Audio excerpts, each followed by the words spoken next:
হলুদ খাবারে প্রাণ ঢেলে দেয়, এই কথা তো সবাই জানে। কিন্তু হলুদে প্রাণ আসে কোথা থেকে? ন্যাচারাল অয়েলস থেকে।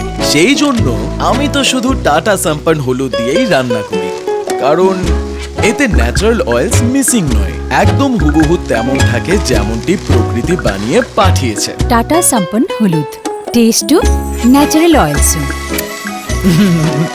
আমার হলুদের ন্যাচারাল অয়েলস মিসিং নয়। আর আপনার?